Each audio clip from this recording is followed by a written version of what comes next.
Hey guys, welcome back to Hair by Melissa Novak. I'm so glad to be back, so glad.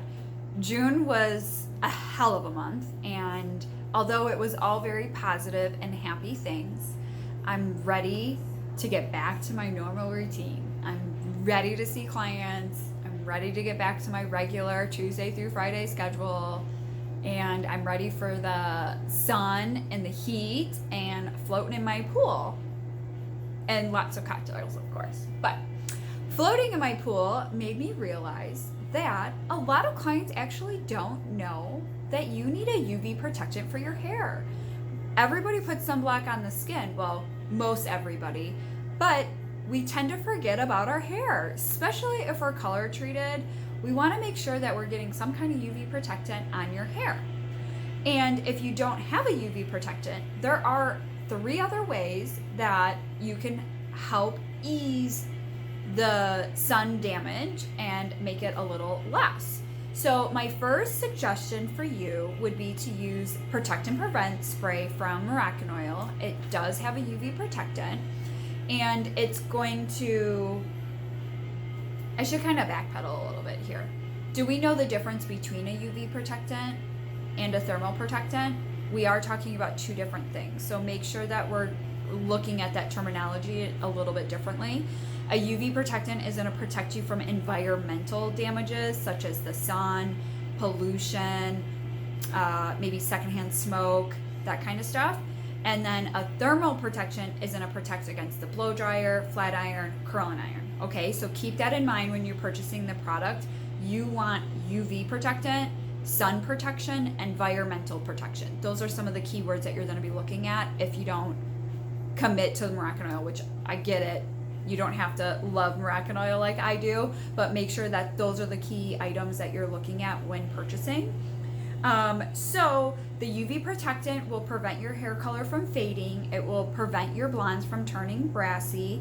It helps nourish the hair. It does have the argan ID in it, which takes positive, like if we want to get all technical, positively and negatively charges. So it allows the argan oil to actually penetrate in the cortex of the hair to heal the hair, nourish the hair, give it shine, and seal. That's the most important. It's going to seal the cuticle shut in order for the hair color to stay in the cortex, which is what we want. So that is the first thing that we want to do to protect our hair from going out in the sun. Now, the other option, which is actually the most easiest option and the cheapest option, is protect the hair. Shield the hair from the sun. I know I look ridiculous in my sun hat, but it does wonders for my hair. So I would wrap it up in a ponytail, put it in a headband, and I have this big, gigantic sun hat that Joe laughs at me all the time, but it is fantastic. So the second way to protect your hair is just by shielding the hair. Don't let your hair see the sun. Baseball cap, sun hat, bandana, whatever you need to do, t-shirt, block it from the sun. And then the 2 other ways you can protect your hair from the sun is by wetting your hair first, so that it doesn't, for example, like you're sitting outside on the pool deck, right? You're sunbathing, you're all nice and hot. When you're dry, you're sweating bullets. You're hot, hot, hot, hot, hot.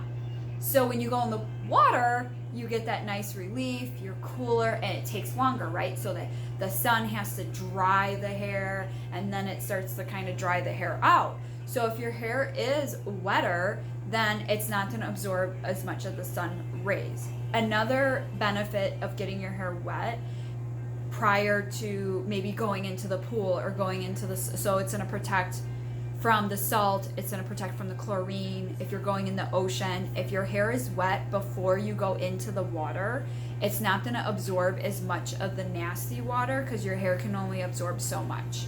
So keep that in mind. The other little trick that I like to do when it comes to swimming and being in kind of yucky water, lake, ocean, pool, rinse the hair thoroughly when you get out, even if it's just hose water. Fresh water, rinse, rinse, rinse, rinse, rinse, will really prevent the buildup from forming in the hair. You don't have to shampoo and condition it right away, but if you're just flushing out that nasty water, that would be good enough until you're ready to get your shampoo in. And then make sure you're using a color protectant shampoo, conditioner. Summer months means moisture.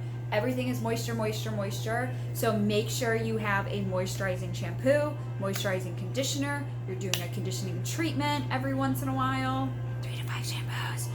And those are kind of my tips for protecting your hair from the sun. So I hope you enjoyed.